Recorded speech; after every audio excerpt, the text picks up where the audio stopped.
have received 4 different comments now on Romans chapter 7, verse 9, by 3 different people.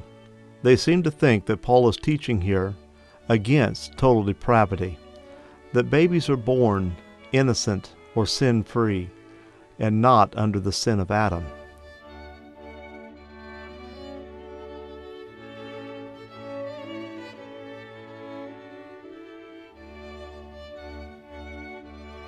I thought it was time that I make a video refuting this argument and explain what Paul really meant.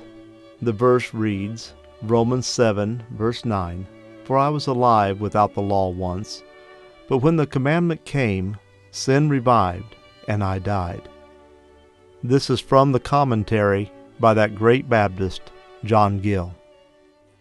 Romans 7, verse 9, "For I was alive without the law once." The apostle says this not in the person of Adam, as some have thought, who lived indeed in a state of innocence, a perfectly holy and righteous life, but not without the law, which was the rule of his actions and the measure of his obedience. He had the law of nature written upon his heart, and a positive law respecting the forbidden fruit given him, as a trial of his obedience, and though he transgressed and became mortal, yet sin could not be said to revive in him, which never lived before.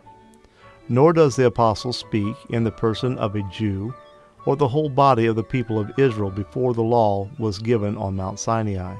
Before that time the sons of Abraham did not live without a law, for besides the law of nature, which they had in common with others, they were acquainted with other laws of God, as the laws of circumcision, sacrifices, and the several duties of religion. And when the law did come from Mount Sinai, it had not such effects upon them as are here expressed. But the apostle is speaking of himself, and that not as in his state of infancy, before he could discern between good and evil, but when he grew up, and whilst a Pharisee, who, though he was born under the law, was brought up more perfectly instructed in it than the common people were, and was a strict observer of it, yet was without the knowledge of the spirituality of it. He, as the rest of the Pharisees, thought it only regarded the outward action, and did not reach to the spirits or souls of men, the inward thoughts and affections of the mind. The law was, as it were, at a distance from him. It had not yet entered into his heart and conscience, and whilst this was the case, he was yet alive. He did not know that he was dead in trespasses and sins, a truth he afterwards was acquainted with, nor that he was so much disordered by sin. He thought himself healthful, sound, and whole, when he was diseased and full of wounds, bruises, and sores, from head to foot.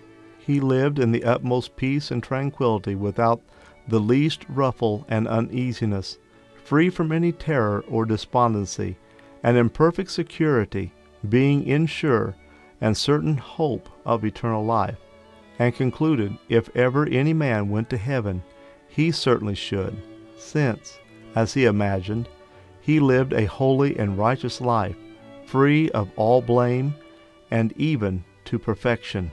But when the commandment came, not to Adam in the Garden of Eden, nor to the Israelites on Mount Sinai, but into the heart and conscience of the apostle, with power and light from above, sin revived. It lifted up its monstrous head, and appeared in its ugly shape, exceedingly sinful indeed. It grew strong, and exerted itself. Its strugglings and opposition, its rebellion and corruption, were seen and felt, which show that it was not dead before, only seemed to be so. It was in being, and it lived and acted before as now.